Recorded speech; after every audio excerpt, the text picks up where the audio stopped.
gushing. Can't you see them dad boys are casting? Testing competition on their podcast mission. Never know what you get. It's chaotic precision. If you don't know, you better find out the dad pack. Are here to prove a point. We three kings just believe that you don't want to tussle with them. This show is thunder. Subscribe and tune in, and you're laughing to the very end. Don't turn your back on the dad pack. Don't turn your back on the dad pack.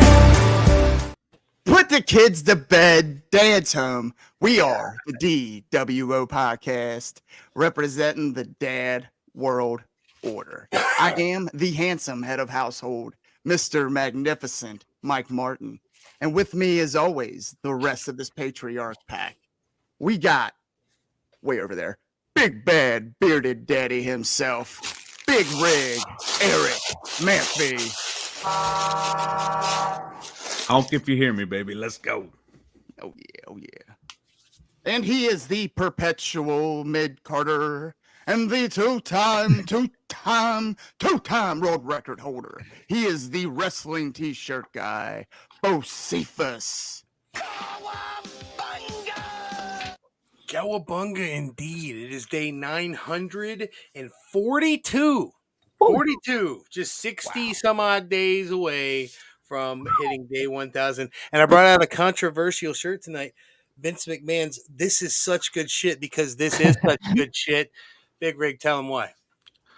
Well, as Mr. Magnificent said, we are the DWO podcast, and tonight, as you can see, we have two very special guests. Not often do we do a 5-man setup, but we had to for this one. Y'all know him. He's the 15-time, 16 now 16-time. Oh, The John Cena of the DWO podcast, the homie TussleMania, and I promise this other guy's actually here. I swear to God, he is. He was just there. He was just there. He's elusive. There he is. How about that lighter, dog? Sorry. You all know him, Lucha Lit Lince Dorado. Sir, That's right, how baby. The heck are you? 2010 and 2011 Mr. Piss and Boots Lucha Lit Lince Dorado in the house. What's up, dog? What's going on? rawr. Well, hell I had a yeah. lighter up in this Happy bitch. to have you guys here, man. This is shaping up to be a good one. I can already tell.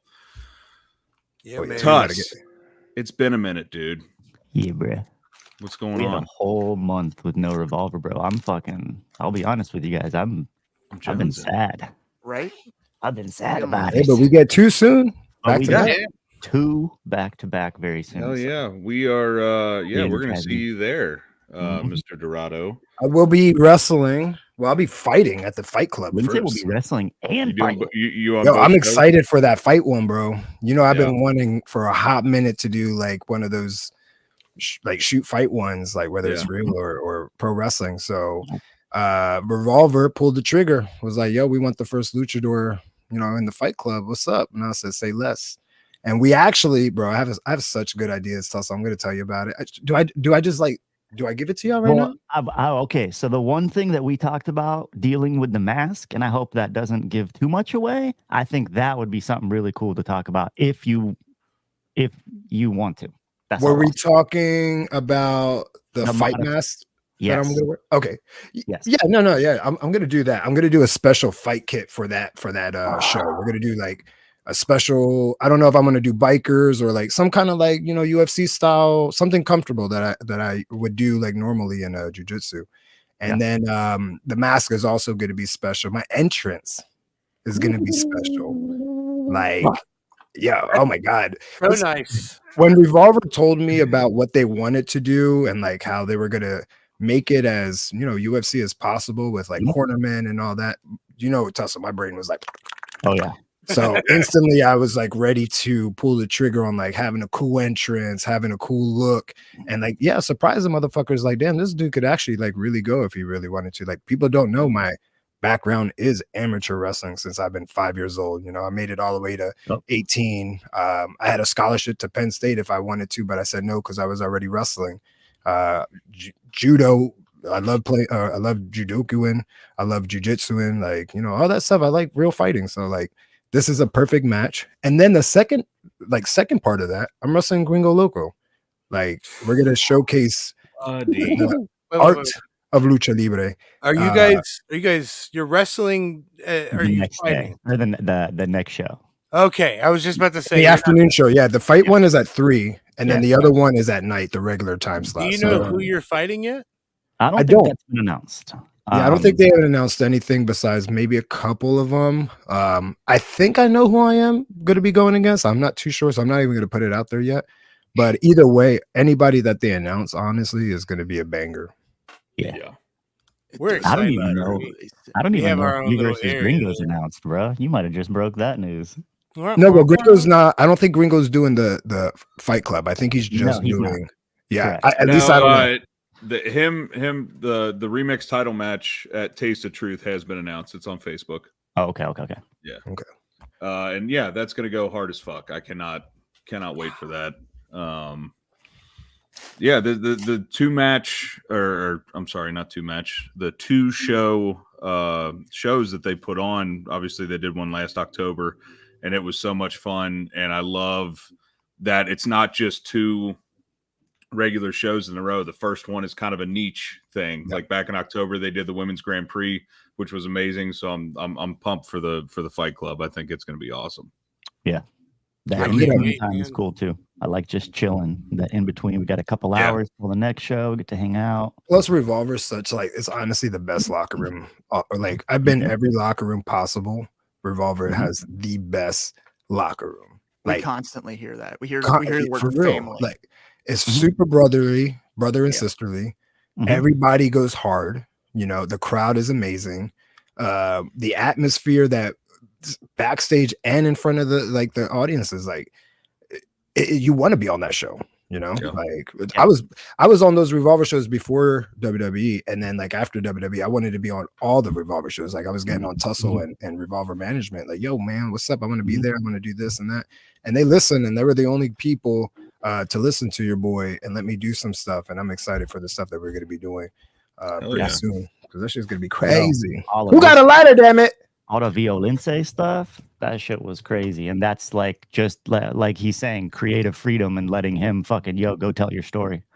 Yeah, because it's easy for them for not them, but just everybody to put lucha guys in like 3 ways, 6 ways, and that's easy for them because a lot of those luchadors don't have personality. They don't have the charisma that I got. And when I'm out there, people forget that I'm a luchador. People forget that I'm, a cat. People forget that they're just so enamored, captivated about everything I do, everything I say, because it's so different. It's so familiar, but different at the same time, if that makes sense. Got layered like an onion. Like an onion. For sure. Well, and you've definitely try to think of the best way to say this. So I was watching an interview where, guy said, I wanted to be the best wrestler. And then I got to a place where everybody there was a great wrestler. How do I differentiate myself? So you became a great luchador. There's a lot of great luchadors. How do you differentiate yourself? And I feel like you've definitely found that, and you know what it was too in WWE. There was obviously competition with like Kalisto, Gran Metalik, Rey Mysterio, Sin Cara, who was there at the time, and all these other guys like around the world that we're fighting for our spots. Right. And I made a list of everything, what they look like, what they wear, what poses and things like that. And on the other side of that list, I wrote the complete opposite. And I was like, you know what? I'm going to do everything on this opposite list. So if you watch my run in WWE, at one point I wore capris because everybody was either wearing trunks or tights. And I was like, well, let's just wear it in the middle, wear capris. There you go. Plus, I've never seen a luchador wear capris. Like it was so different, Yeah. And then they allowed me to talk, and people were like, well, this fool speaks English. Like, Eloquently. English. Yeah, what the fuck, But yeah, I always wanted to be different. I always felt different. I always felt that I could contribute something. And I'm the blend between all the luchadors that come from Mexico or Japan to come here and learn, that American style mixed with like their style. Because I know the style. I know all the styles, and I know how to make them flow so that way all the audiences, not just one type of audience, all the audiences could like appreciate it, Sure. Yeah. So I pride myself in that, and I just continue to work hard on that, man. Try to be the best version of myself. We are all the best wrestlers in the world, but we have to be the best version of ourselves, Absolutely. And I think you've done a great job of that. And like you said, just your mannerisms and everything, you can tell that you're not just in there to do your moves and go home. You're there to put on the best show possible. And you can really tell that when you watch your matches, at least from my point of view. I appreciate it. My motto is this: I don't sell motion, I sell emotion. So it's like, how do I get all these motherfuckers in the audience to be like, damn, that motherfucker was so good, or that match was so good because of him, or this or that. Like, that's what I like, rather than the quick, like, are we making a highlight reel or are we telling stories? What are we doing, guys? You know, Are you a mechanic gonna fix my car? Or, you know, are we gonna drive the car off of that bitch? You know, like, that's what I'm trying to do. So yeah.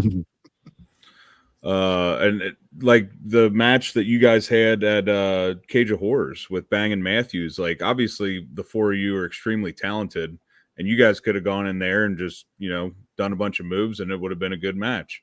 But the thing I love about watching you and Samurai good lucha things in there is you mix a little comedy in there, a little, you know, strut my stuff. You got that confidence and everything. Like you do a move and then there's a little something extra after it. And that I love that. Here's another piece that I always tell my students: like, I'm not working to get over. I'm working as if I'm already over, and people like see that. You know, they see that. How you say, like, that confidence. Like, I know I belong in the ring. It's not like I'm questioning that I got to prove myself every night. Like, as soon as I walk out, people already know, like, oh, this is gonna be good. Like, you know, I don't have to do anything besides what I want to do, and what I want to do is, like, you know, entertaining. And again, whether it's through moves or my mannerisms, y'all are going to get an experience out of me rather than like just a wrestling match. You know, I'm selling you an experience rather than, you know, motion. Like that clicked with me before WWE, but I actually heard somebody in WWE, John Cena, said it to all the cruiserweights the first night. And it made sense. And ever since then, it's been so hard for me to just have like regular matches, like just throwaway matches, I guess you would call them, matches. Just because, again, a lot of people would want to just make highlight reels rather than content for later on. And they're also not creative enough to move forward with like progressing as a character. You know, they're just so worried about getting their spots in and just looking good. And I'm just like, I'm good. You know, you got to just already be good.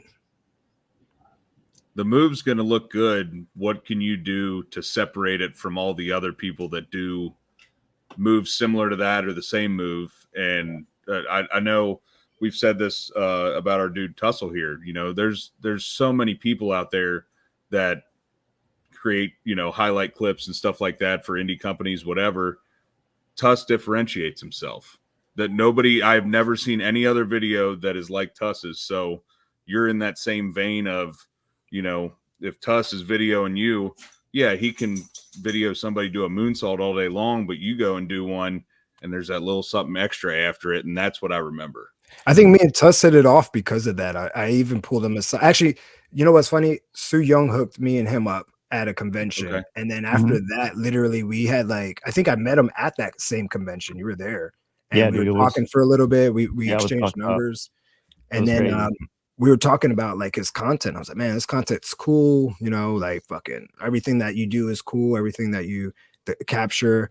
I said, I want you to work with me, but like, we're going to do it, you know, I don't want to say my way, but like, let's make it more now. Cause you know, and I've gotten on him about this, and not in a bad way, but like, you know, because he's my boy, I'll be like, man, I don't want to look like the same content that you're doing for other people. Like, you know, Jabroni 1 and 4, like I want to fucking look like, you know, way better than that. So, you know, good for them that he gets the practice, but when he gets to like real people that actually have ideas and like, yo, we got to capture this way. Let's do it again. Like, you know, I don't feel, and I hope he doesn't get upset when I go, yo, let's do it again, but like, let's do it this way, because we're artists. You know, I'm not just a wrestler. I'm an artist. In and out of the ring. So it's the vision that we see, and sometimes when that vision is not there, we got to ask for a redo. Or redo it. Just redo it, you know. And if it gets butthurt, well, sorry, you know. We even did that at the last show. We filmed a post show angle and it just didn't feel right. And after the show, Lindsay said, "Yo, we'll just reshoot that. We'll just reshoot that." I said, Yeah. dog. It doesn't hurt to sweat off try, my right? back." But like if it Yeah, doesn't work yeah. out, it don't work out. So Exactly. Yeah, yeah. Sure. But also back to what you said when Lindsay first, our first interactions were like business interactions. So when Lindsay first hired me per se, like now that dude's my fucking brother.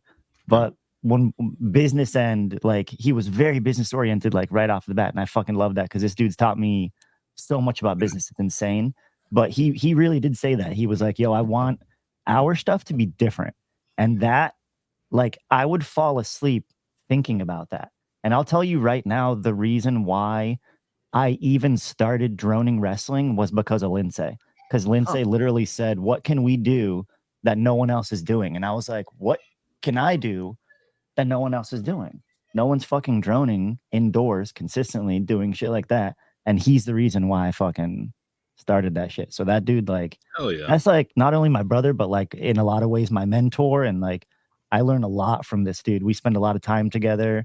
And sleeps at my house. You know, I don't Yeah. let nobody at my house. Nobody, dog. My Nobody. house is So, like yeah. guarded. Like y'all not coming, and y'all got a special invite only. You know, I gotta make because my house I share with my kids, and you know, my Right. kids are everything for me. So Absolutely. if their energy is not right because you're not right, you gotta Yeah. go, kind of thing. So Mhm. I'm very picky on who I bring to my house. But Tussle was one of the very few people that I allowed, and we vibe out. I tell him he could crash at my place, feed him and sit. But at the end of the day, yeah, like we just want to create cool shit, man. Stuff that stands the test of time, stuff that people are gonna want to replicate, and we're gonna be the first ones to do it, kind of thing. Yeah. Especially being like the only luchador really doing anything other than like yo soy feliz aquí, oh contento. Like that's some bullshit, bro. Like I'm over that, like I'm ready to be like the first. Not only that, like I'm a luchador, but I'm not even Mexican. So like I don't even know if I'm like considered a luchador. But the fact that I trained in Mexico, wrestled all the legends that you could think of in Mexico, wrestled everybody. Like I'm gonna say I am a luchador and probably one of the best ones out there. Right. Because again, I'm a businessman first, wrestler second. So I just make sure that that bread comes in, and that bread comes in. You get the best match of the night out of me, sure, every time. Hell yeah. Every time. That's damn true. So how'd you get hooked up with Quackenbush? How'd you get into this shit? Was that a chance meeting, or did someone introduce you guys? Or Nah. So first of all, fuck Quack, piece of shit, corny ass piece. He knows what's up. But honestly, what happened was me and 4 or 5 other guys. A couple of them actually made it to TV, but you'd be surprised some of the motherfuckers that I backyarded with. And I'll tell you, fucking who cares? Me, Ophidian, Amasis, Joe Gacy, Adam Cole came by for a cup of coffee, Alex Colon. All of us were fucking backyarding like crazy. We had good production, had a ring, shitty wrestling, but at that time we thought we were the shit. Like it was the best. same. And Tommy Cairo came to one of our shows. If you don't know who Tommy Cairo is, he was a big ECW a wrestler back in the 90s. And he came to watch our show, and he thought it was the shits for the most part, which it was looking back. But then he was like, hey, you 5 or 6, you guys have a little something. You should go train at the ECW arena. There's a wrestling school there. And at that time, it was CZW and Chikara. They were the Wrestle Factory. They were together. And I had no idea, bro. I had no idea about indie wrestling. I had no idea about anything outside of WWF, ECW, WCW. Until I went to CZW's Best of the Best. And there, the finals was like Ruckus, Claudio Castagnoli, Mike Quackenbush, and I believe Nate Hatred or some shit like that. Like it was like a CZW guy. And I remember watching Claudio, and I was like, damn, this guy looks like a fucking $1 million. Like he looks like a wrestler. He's like his music was fucking badass. Like everything about him was like awesome. And I was like, if this guy's at the school, then I definitely want to go. And I found out he was. So we ended up going, and Quack was the trainer there. Chris Hero, Claudio was a trainer there. Sarah Del Rey was training there with a couple other people they're around, but like not really like that relevant. But that's how I got with them. And then honestly, 2 weeks later, CZW and Chikara split. I didn't know anything about it because again, I didn't know anything about indie wrestling and the business yet. And when they split, they kind of did like a silent draft. Was like, all right, we'll get this guy, you get that guy, we get this guy, that guy. So when I showed up for the Monday, Tuesday, or Wednesday class, I forget which one it was, because those were the 3 days that you would go, Monday, Tuesday, Wednesday. I showed up and half the people were gone. I was like, oh, maybe they quit. You know, it's pro wrestling. And then I found out like, no, they just went to CZW because they split. And I was like, damn, I wish I had that option. But luckily, I actually stayed where I was at because I was able to train in Mexico and Japan a couple times. I don't think I would have gotten that opportunity through CZW. And if it would have been like a Big Japan or like a DDT or something like that, which isn't bad. But if I'm going for the gold, you know, I would just rather it be like a higher promotion, if that makes sense, you know. But yeah, other than that, like I didn't believe in the culture that Chikara had. I honestly believe that a wrestling school you should pay the wrestling school to learn how to wrestle, and then that's it, you know. And I didn't believe the culture of like you can't wrestle anywhere else, or like, you know, you stay here, we're gonna bring you to the top. And I felt at one point that I had done everything that I could at Chikara, and it was time for me to bounce. I grew up, right? I wasn't like a kid anymore trying to be a wrestler. I was like a wrestler trying to make it now. And he didn't like that. So I bounced, and he like quote unquote fired me. And I was just like, whatever, bitch. I'm gonna catch you one day. Don't worry. And I tried to actually. We tried to.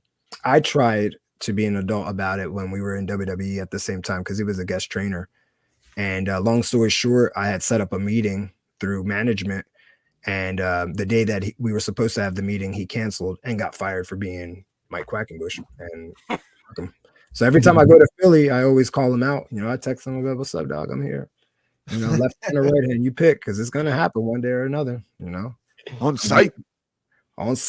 Yep. And he knows what I look like, so now he got to worry about it. Like some people that I'd be like on site, they'd be like, oh shit, I don't even know what this guy looks like. Like he knows. I gotta tell you, I'm a big fan of not knowing what masked luchadors look like. And when I met you this past couple months ago, I can't remember exactly what day it was, but I was just sitting there talking with Tussle, and a guy came up, and he was friendly as fuck, and we were bullshitting for a minute, and I started thinking, I was like, wait a minute. I was like, do I fucking know this guy? And then I realized who you were. I was like, oh shit, the fucking it's been broken for me. But it's cool though because you must like die now. No, just he knows. He knows. It was pretty neat, man. To just, I don't know, realize you were a kick-ass dude, and then realize who you were. You know what I mean? So I appreciate that, man.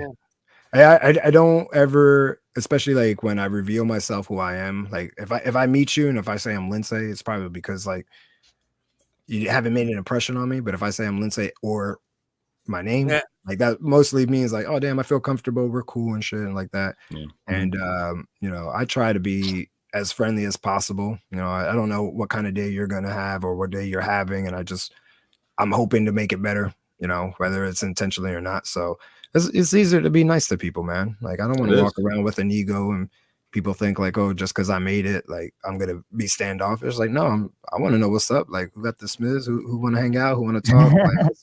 Like, you know what I'm saying? I'll contribute. I'll roll. I'll do whatever. But yeah, I just try to be a good guy, man. Like that's all that reputation at the end of your career. I want people to be like, damn, that guy was a good guy, a good dad, and a good wrestler. Mm-hmm. And, you know, I had no issues. You know, he had problems, but he didn't want them. You know. Mm-hmm. How many kiddos you got, brother? I got 6, bro. Wow. Sheesh. I got some twins. I got a boy and a girl. I got an adult kid. I got an 18-year-old. I got 14, 13, 11. Oh my gosh. So you're all of us combined because Mike's yes, sir. I am the Dad Podcast. Hello, guys. I'm perfect for this podcast. What are you talking about? That's cool, man. We got 1, 2, 3, 4, 5. We got 6 between us, don't we? Mm-hmm. I think, yeah. We got 6. It was funny. I was wrestling Riddle maybe 7, like a month ago. 7. Yeah. I was wrestling Riddle a month ago, and we were talking about like, you know, we have kids and shit. Like we don't hide it. And in the middle of the match, we did something, and like unintentionally, I'm joking with him. Like, that's why we got so many kids. He was like, I almost had another one. I was like, no, run. My wife and I keep tossing it up in the air, man. I don't know. I'd like to, but it's dangerous for her, so that's kind of why we've been holding back. But it's fun, man. It's the best thing ever. You know what I mean? I like that you get a chance to be their hero too, man. That's got to be cool for Man, them. my kids don't give a shit.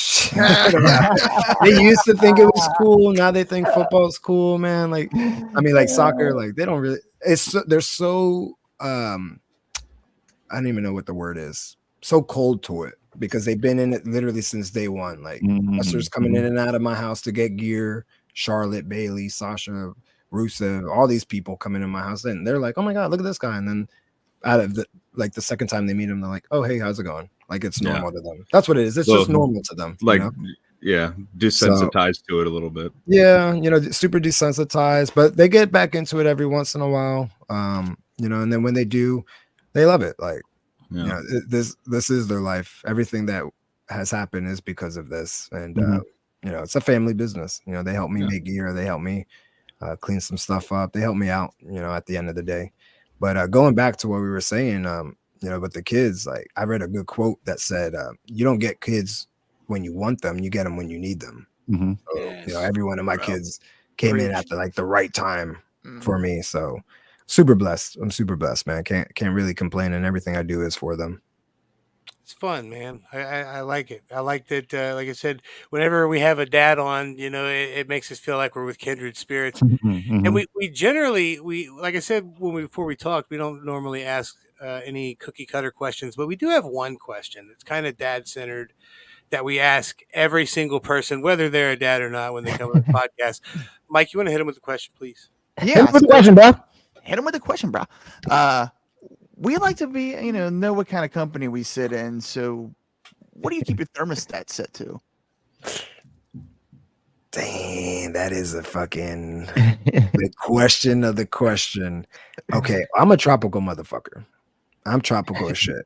From New Jersey too. So as soon as that shit gets cold, I gotta I'm putting on a jacket, and I'm talking like I think my thermostat set to 70 something. I don't know. Probably 75, 76. God, tropical, bro. Tropical, dog. It's like cold though. Like it's like fucking cool 76. I don't know how to explain it, but it's a cool 76. I've never been in Lindsay's house and been like, I'm a little toasty. Dude, I just started sweating when you said that. Oh my god. What are you guys? Are you a 69 guy? Oh yeah. Yeah, I'm sitting right at 69 right now. God, I'd walk into those hotels and that bitch says 68, 69. I'm like, buddy, I was in Chicago 2 weeks ago. I had that bitch at 61 all week. Oh my god, I would fucking cry if I was in your room, dude. Because I get cold quick. So that's it. I get cold quick, and I don't like being cold, but I also don't like being clothed. So it's like trying to find that balance of find the balance. Yeah, my feet you know what I'm saying? Like it's hard, but time. fuck, 71, dude. I'd be like, just send me back to New Jersey. Why am I staying in Florida at 71? That's an AC set to 75. I mean, like, I don't even know if it sets. That's efficient as shit, though. Mine's set on 72, and I'm pretty proud of that. And 72 is good. 72 is good. 72 is good. It's very 72 good. The basement is year-round 65 degrees, though. No, that's good too. Love that. Because you're not there all the time. Like, are you recording out of your basement? Yes, sir. Oh shit! It's the that's dad. why man. that's why I could see the air coming out of your mouth. Who's got my lighter? Can I go get my lighter real quick? Hold on. Absolutely, you can. Didn't this fool already get a lighter? You know what? We probably got to shout out everybody in the comments. We got quite a few people here. Yeah, we got. Hey, look at this guy right here. Hey, we're jazzed up too. Dude, I wrote that like hours ago in the fucking pre-chat. I was like, fucking in there. What up, Timmy Tim? Timmy. What up, Brian? Ryan, what's going on? Brian. I was trying to text everybody in my house to bring me a lighter, guys, but everybody was fucking busy and shit. What's going on, Ray? How's it going, dude? Ray. Stan. Dan. Old Crash. Crash. Uncle Phil. Uncle Phil. Uncle Phil. My heart. We got some Uncle Phil around here. You mentioned earlier about real quick about like making gear and stuff like that. Is that something that you've always done, or is that something that you kind of started doing and fell in love with it, or how did that all start? This is how it started. My first set of gear was given to me, and even though I had to pay for it, and I still have it actually. And then when it came time for my second set, this dude tried to charge me fucking $650. And at that time in the early 2000s, bro, as a 17-year-old, $650 was a lot of goddamn money. That's insane. So what I did was I was like, you know what? For $650, I could buy me a machine for $100, $150, and I'll go find me some fabric. So I did that. And I actually wrestled. I made a pair of like classic wrestling trunks and classic Lucha Libre tights with the knee pad fucking patch on the knees, right? Super basic. Looking back at it now, looks terrible. But like back in the day, fucking awesome.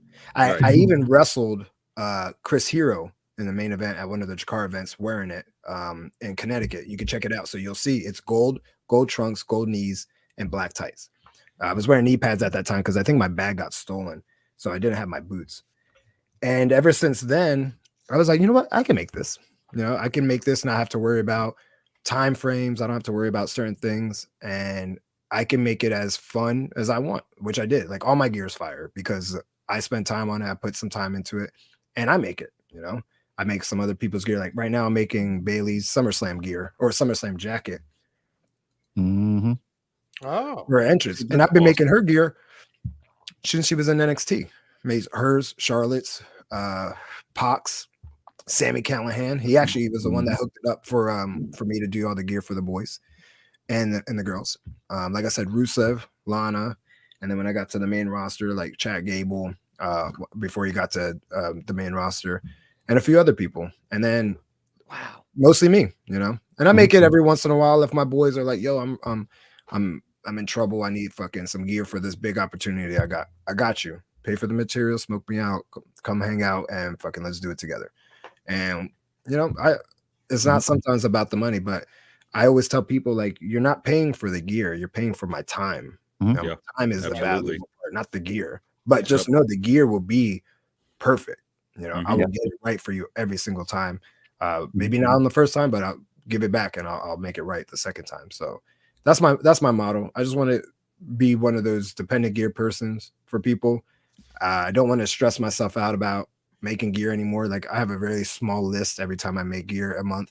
And then when I'm done, I'll take on new clients. You know, I don't take on a giant list for the whole month and then have to stress myself out that I have 30 days to do 15. I have 30 days to do 6. So brilliant though, dude, because that's something you could do. I mean, you know, whatever happens, you know, if your body breaks down or something like that, you know, from the years of all the, you know, rigorous bumps and whatnot, you can continue to do that for years after. Just it's brilliant. Yeah. And like a lot of gear makers make specific things. Some gear makers make masks only. Some gear makers make boots only. Some gear makers make whatever. This dude, legit, top fucking head to toe, bro. I'm not even joking. Masks, everything fucking on the body, shoes, guys. This guy makes shoes. I thought to bring that up because we talked. Hold up. It's insane. Oh, Safe just wants them. Hold up. Can I order those from you, sir? These shoes are mine. Listen, I want to do something right now that I've literally never done and I swore I would never do, but this is a special occasion. You about to mark out? I bought a mask from a guy who helped create Bray Wyatt's work. Not Jason Baker, but Jason Adams. He worked with Jason Baker. Yeah, I know who you're talking about. Okay, well. Those fools were always at the Pittsburgh show because I think that's where he lived or Savini lived. One of them. He made me a mask. Oh, I've seen this one. Yeah. Yeah, I showed you this at the show, but I've never brought it out on the show ever. Yeah. Dude, those shoes that I made are actually my uncle's a Bengals fan. And I see that. And he's a Bengals fan. And I was actually, before he came in the picture, I saw that material. It's called elephant print. It's not elephant skin, it's just the print. And I had that one in black, green, and orange. And I made a black set already, low tops, Air Jordan 1s low. And then the orange one was calling me. And I was like, damn, this fucking is, I need to make something out of it. So yeah, I made that set. And if you look at my tights, actually, the side panel, I love the Bengals football uniform. So it's actually very similar with the stripes. It's hard to see because my gear is all the same color, but I actually got that idea from the Bengals uniform. Hell yeah. Yeah, I'm a Sick. cool. season Go ticket. Eagles, though. And also, you know what? Since we brought it up, We can play them in the Super Bowl. It's cool. he hooked me up with a piece of the original. Oh, yeah. Vulture Vulture eye or some shit? No, I'm sorry. The lantern The from lantern. Bray. Oh wow. The shit. very that's cool. first lantern. This very is one of the eyeballs. Yeah.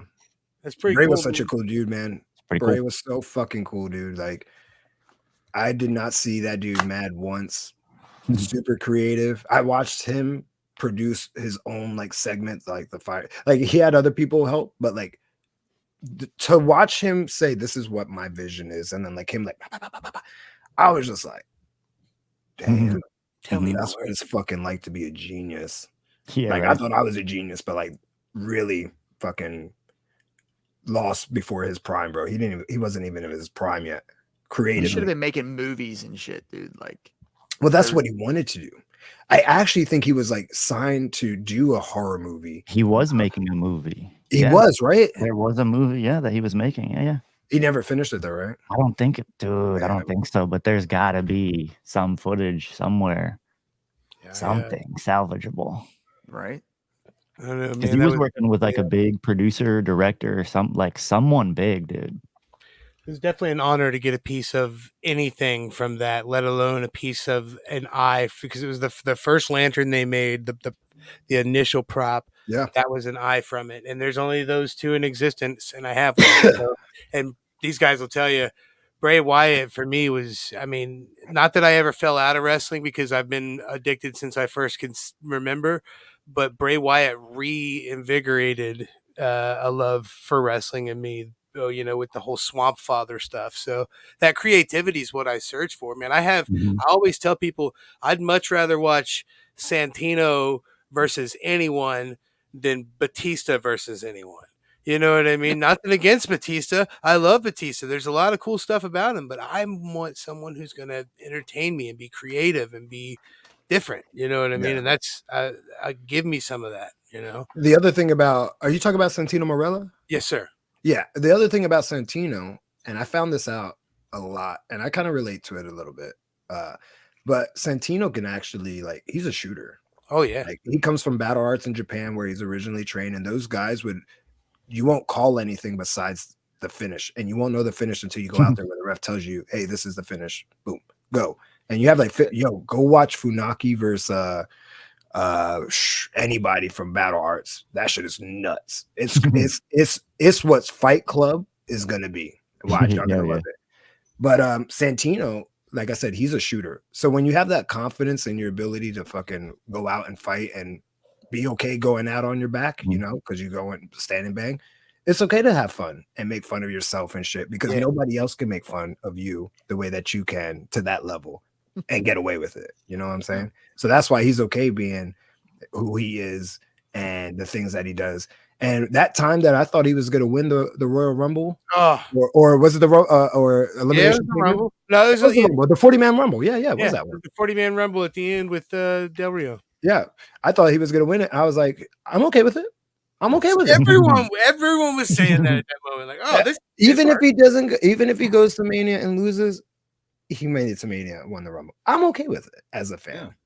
Yeah.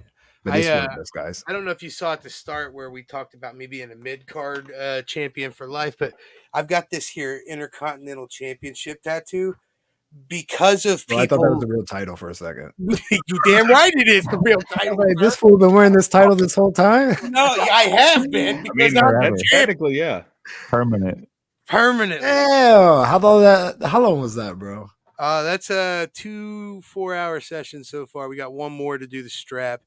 We're getting ready. I actually thought that was a real title when you stood up. It's so good, man. It looks good in person. That's crazy. Yeah. I this fool is the title now. Yeah, right. Who just on the side, like this. Who did we show it to, Cephas, that like flipped out at that expo? Marty Jannetty, definitely. Marty Jannetty freaked out about it. He's like, oh my God.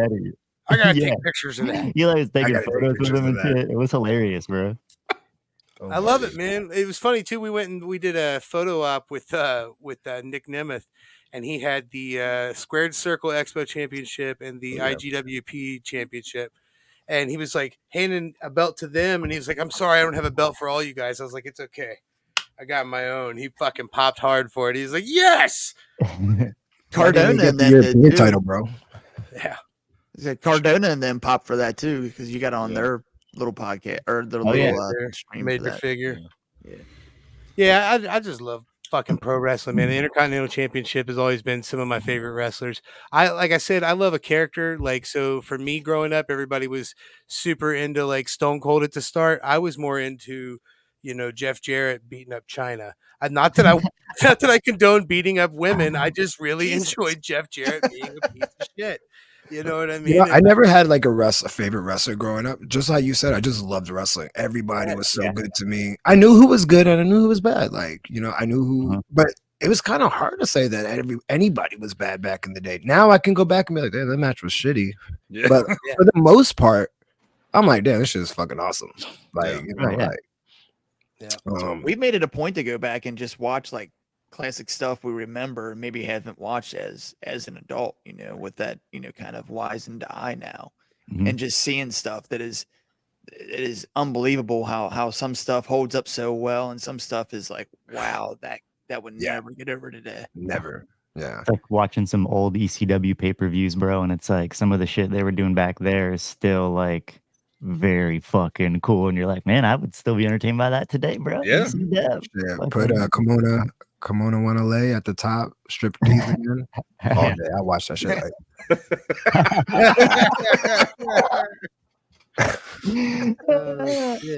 ECW, baby. Yeah. Well, and you talked about how good of a locker room Revolver is. We kind of feel like Revolver is a little bit of ECW and ROH hybrid, mixed together. It's got that feel to it for us. Yeah. No, I agree. I think the people in charge, I don't know if like it's like known, but I'm pretty sure, but I'll just brother it right now. Call him out. Sammy fucking Callahan. former guest. I will say I met Sammy, bro. I met Sammy, I think actually in 07, 08, like way back in the day when boy had lost a lot of weight. And I think I was actually supposed to be his first match or one of the first matches of the year back. And I actually got knocked out and couldn't wrestle him. But then later on, I met him. And, when you meet people, bro, like, and you click, it's almost like you've met each other forever. Mm-hmm. Yeah. No time has passed and shit. And you have the same mindset of just like wanting to be good and leave a legacy and fucking be the best. Just everything, right? Like leave a legacy.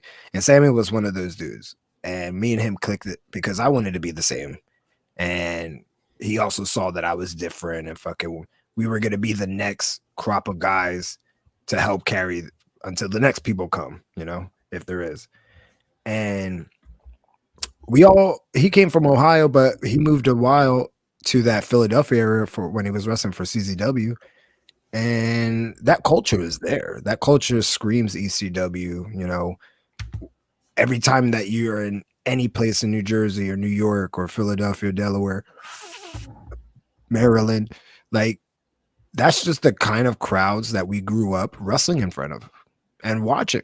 So that's just like now those guys who end up watching and wrestling in front of are now being the wrestlers doing similar style matches, but just more athletic and more with more content now, more ways to get it out there.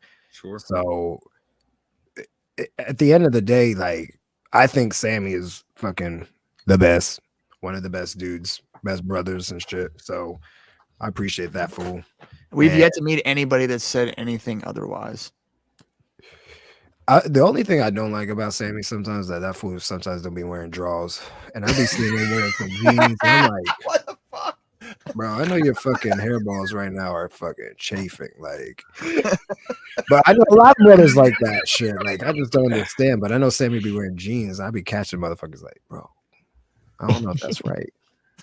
Right? I wear a cat mask. So why am I talking? I don't know. No, he does that. We'll be in the hotel and say he'll, without any warning, He'll just drop trowel. and Yeah, change. like what the And if fuck? someone turns around and says something, he's like, "What? I'm changing." Little heads up, though, bro. Squirrel just Just a Oh my fucking God. warning, a hurricane siren or something. Your balls are showing. Your balls, anything. Like, no, I turn around, I just see his ass and fucking nutsack. I'm like, but shit, that shit's normal. Like to me now, like from wrestling Yeah. throughout the years and being in a locker room with him and other dudes. And I'm not ever gonna say that I didn't do that. I might have fucking, but Dude, I worked at a steel mill where like the average age of guys there was like 50 years old. Oof. And it was like one big locker room and they all took showers. So you go into change in the locker room, it's just old dudes just walking around, just furry belly buttons everywhere. And they always want to stop and talk to you and, you know, put a foot up on the bench and, Oh, hey, fuck. how's it going? Listen here. Bumblebee tuna. Fuck. Oh Big no. tuna. Your balls are showing. Put a leg up. That's Look, hilarious. I got to bring this comment in here. This lady Kim and M here made a channel just to say that we're wild and it needs to be set to 69. Nice. That's my girl. What up, baby? Damn. Make sure you click subscribe since you created a channel. Yeah. See, Tussle, when you also, guys come Tussle's- over, I'll put it at Tussle's going. 70. Let's compromise. That's Also, perfect. That's my perfect. sister can kiss my ass. Getting in my comments saying I have a big head. I'm trying to be professional. You know what I'm saying? God, your head's big. now she's saying she's gonna whoop your ass, dude. You ain't whooping DC shit. dub. But yeah, Sammy's a good dude. He doesn't really like my face all that much, but you know, not a whole lot I can do about that. I will don a mask if requested, but Big you know, Ray. we do what we can. I only see I'm, wear the mask to keep the girls away, bro. I'm interested because I've met Sammy a whole bunch of times at this point. We're buddies now, but this year I'm taking him to the Raiders and Bengals game. I had a free ticket, and he's going to be joining. So we'll see how that goes. So That's Should in be fun. Cincinnati or yeah, it's Vegas. in Cincinnati. Yeah. That Vegas stadium is crazy. Oh yeah. I bet. Oh, I bet. Bro, driving by it, what is it, Allegiant or Allegiant Stadium or I something? think, yeah, Legion. Yo, it's black and silver, shiny, looks like a fucking UFO. Yep. Bro, the LA stadium, when I got there for Mania in 39, I was so impressed with that because it was outside and inside at the same fucking time. I Oh don't know shit. how they pulled the hell that off, but it was That was awesome. in LA?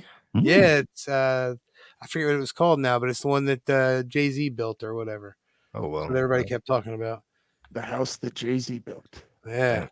It was super nice though, man. It had like this really cool roof, but it was like also open on the sides. So it was like under cover, but also open. I don't know. Yeah, I like well, you know, I don't know. I like like I do like closed stadiums, but I don't know, the open ones I'm so used to, even though they're in fucking cities that have shitty weather, which I never understand. Never So- understand, bro. I'm looking at your Wikipedia Stalking me? here. Yeah, I'm stalking you, and it says you're a one-time champion of my secondest favoriteest title. The 24/7, damn, I pinned my boy Metallic. I Shit. was just about to say I didn't know that you had won. You got to tell me the story on this Yeah. one. Okay, so it was during COVID.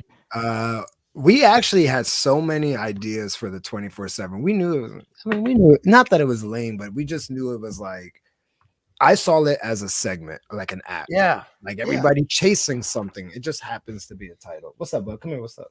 Say what's up. It's my people and TussleMania. Hey, my I'm dude. doing a podcast. Come up. Say what's up. What is going on? What is going on? Oh, Everything. What is it going on? Like on YouTube or something? It's live right now. It's on YouTube, yeah. On YouTube, yeah. You gotta look it up right now. But anyway, what were we saying? So you can Subscribe. The But yeah, 24/7 The title? 24/7. Oh, right. Yeah, we had a lot of ideas because, like, again, we knew the concept. I understood the It's a concept. I prop. understood the assignment. And then, so this one time, obviously, I think they were doing like the R-Truth keeps losing it, but gets it back at the end of the segment. Always, like, you know, the R-Truth Yeah. like 30 fucking time champion or whatever he is. So this one time, I think my friend, my boy Metallic, he gets the pin on one of not Otis, the other one, and I go, yeah, fucking, I'm like, yeah, motherfucker, I got him, and I just go, go behind him and I schoolboy him. Like I just like fall into a small schoolboy and I get him. And then I think actually R-Truth beat me for it. And then he skedaddled. So yeah, I was like 30 seconds, bro, or some shit like that. But That's fantastic. yeah, the thing for me is again, that's history. No matter how Exactly. small it is, nobody could ever erase that from WWE, WWF history. Yeah. You know, they could be like, somebody's gonna go down a rabbit hole and be like, Luchador is in WWE, and like, oh, look at this guy jumping off the cage, or this guy fucking, why is he pinning his friend, and like stuff like that. Like all these things to me are more important than the matches, like trying to get booked and all that. Because that's at the end of the day, that's history. That's fucking nobody could take that away from me ever. That's I mean, like I one of agree them- with you. I think it was one of the best titles that they could have because it was a segment. It was something that I looked Right. forward to. Obviously, as I bought the son of a bitch, but I just really enjoyed it. And I was so butthurt when they threw it in the garbage. I was like, "Oh, you guys are dicks." Fuck Yeah, you. I just they didn't have no direction. Yeah. I wish they had certain people like writers, not like just a collective group of writers, right? Like Yeah. writers would be like, you are in charge of the 24 segment. You are in charge of Mhm. fucking the cruiserweights. You're in charge, and like that's it. And you get a team of like 2 or 3 people. Make it fucking cool, right? Yeah. Instead of being so micromanaged on everything. Like, okay, we need this, and then like this. Like, no, like what's the cool thing? Like, what would we laugh about? That's how the mindset should be. Like the South Park fucking. The way that they go into stuff, that should be how wrestling is, like so free and fun. Because if it's overcomplicated in the back, it's overcomplicated to watch in the front. Yep. And that makes it hard for me to watch it. But like now it's pretty fucking clear cut. Like, what do you watch? I like girls and ass. All right, cool. Liv Morgan, short shorts. All right, we got fucking wrestling over here, and then superstars. Like now they're almost getting that formula right, where it's like back to the Attitude Era, where everybody had an act or a story. Yeah. Yep. And now it's like, okay, clockwork. Where do we fill people in?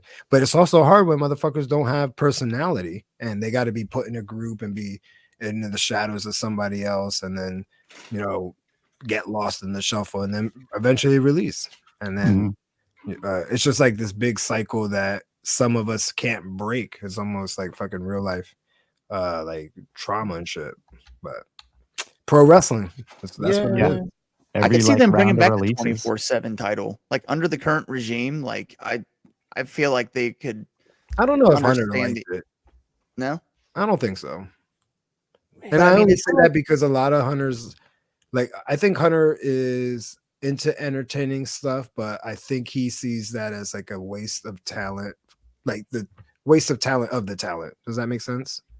To an extent, yeah. I just wish there was a weekly TV title. I miss that. I miss a title that was on the line every week, no matter what. And if you couldn't compete, then it was for 2 new people. Because No, that would be fucking fire.